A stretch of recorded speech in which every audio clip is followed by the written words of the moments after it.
I don't think the boxing community at large has given Evander enough credit for the total package that he brought to the ring. I don't think he's been respected as a boxer who defined his time. 3 months after the 1984 Olympics, Evander Holyfield turned pro and made an immediate impact in the cruiserweight division.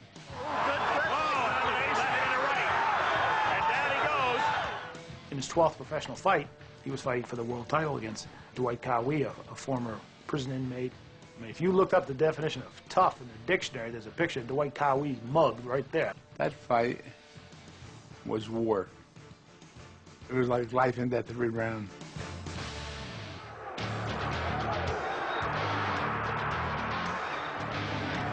Evander has to defend himself there at the barrel of fighting.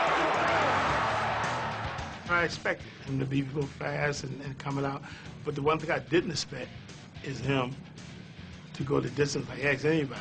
Anybody to see that fight, they get tired when they watch it. That particular fight showed me beyond a shadow of a doubt what reservoir of strength and belief that this guy had. For the winner, and new junior Evander Holyfield! Evander was so dehydrated after that fight, he was admitted to the hospital to keep giving him parenteral fluids. They were even worried about his kidney shutting down. I remember telling my manager at the time, look, I don't think I want to be champion no more. He said, what you mean? I said, man, I almost died in that doggone ring. Despite the punishment, Holyfield wanted more fights and bigger paydays. With an 18-0 record in 1988, the undisputed cruiserweight champion was ready to declare himself a heavyweight. But at less than 200 pounds, he would first have to gain strength and bulk to compete effectively. It became what they called the Omega Project, to create this guy from a cruiserweight into a heavyweight, and he went on an intensive training program.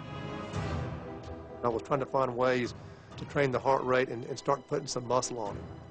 And over a course of a couple of years, I put about 30 pounds on him that was legitimate. It wasn't steroids, it wasn't drugs. He was always considered the little engine that could, but still people couldn't believe that this little engine was actually doing what he was doing. So then you had the steroid thing come up. Evander told me one time he thought it would be cheating to do something like that, but he was so driven to be the best that you just don't know what a man's capable of sometimes.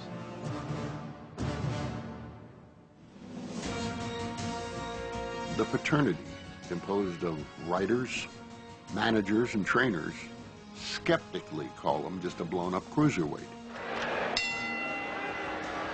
He comes to what might best be called a crossroad fight against Michael Dokes.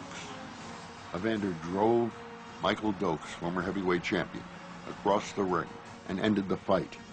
He still had the naysayers, but to himself he had proven that he belonged in the heavyweight division.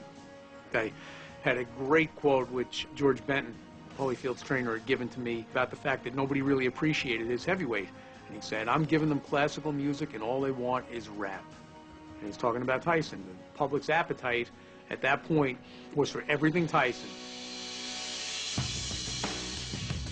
When Mike Tyson shocked the world by losing his crown to Buster Douglas in February of 1990, Holyfield was next in line for the new title holder. And that October, the fighter who was told he was going nowhere fought for the championship of the world. Douglas was trying to take him out, but Holyfield boxed the hell out of it. You know, with the left hand, making him pay. And then all of a sudden, bam, crushing right hand. And at first, I just say, oh, he's getting up. I know he's going to get up. And then I'm watching the referee 7, 8, 9. There's a new heavyweight champion of the world, and his name is Evander Holyfield. As spectacular as Holyfield's one-punch knockout of Buster Douglas was, it really didn't convince anybody that he was the real heavyweight champion. They were disrespected me because I didn't beat Tyson, but I didn't have nothing to do with Tyson losing this Buster Douglas. It was some kind of way they were trying to rob me of this 20-year goal The first reign of Evander Holyfield was really a very tough one for him because he was stuck in no-win fights. He fights George Foreman, who's 87 years old, and he beats him. Then he fights Bert Cooper, gets knocked down, goes on and wins. Then he fights Larry Holmes, who's 67 years old. He beats him, doesn't look particularly good doing it, doesn't knock him out. The prerequisite for fighting a nondescript champion like Holyfield is you have to be over 40, and you have to be a drunk, a derelict, or a drug addict. You know what I mean? That's the only way you can fight Holyfield. He's a loser. Holyfield once told me that he felt like Charlie Brown, and by that he meant it was always raining on him.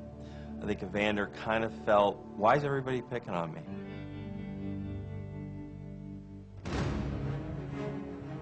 The big test came in November of 1992 when the 6'2", 205-pound Holyfield met undefeated Riddick Bowe, who was 3 inches taller and 30 pounds heavier. He thought that Bowe was soft and that he could jump in his face and through his great will, persistence, and stamina break him down. He was wrong. Bowe is really going after him. Evander, on paper, shouldn't have been able to compete with Riddick, and yet he had one of the greatest wars of all time with Riddick Bowe in that first fight. Another right, and another.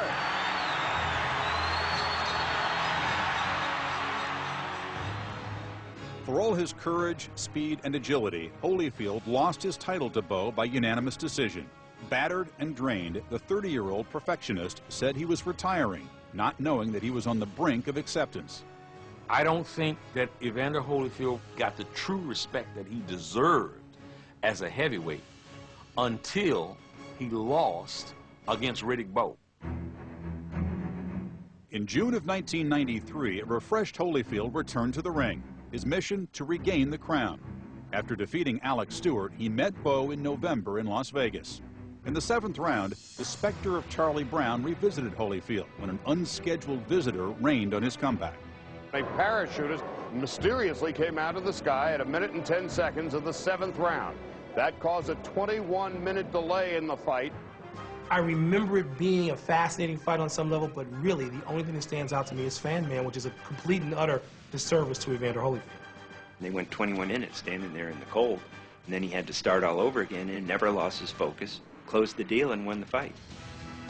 The fact that he was able to box and minimize the exchanges in the second fight, that showed really what a great fighter he was, because he was able to make the adjustment even though it was against his very nature. That, to me, is the greatest moment of his career. I don't think anything gave Evander as much happiness as beating somebody who the whole world said he couldn't beat, especially after he beat Bowe. That, see, there, I showed you, I could do it. That drove him incredibly.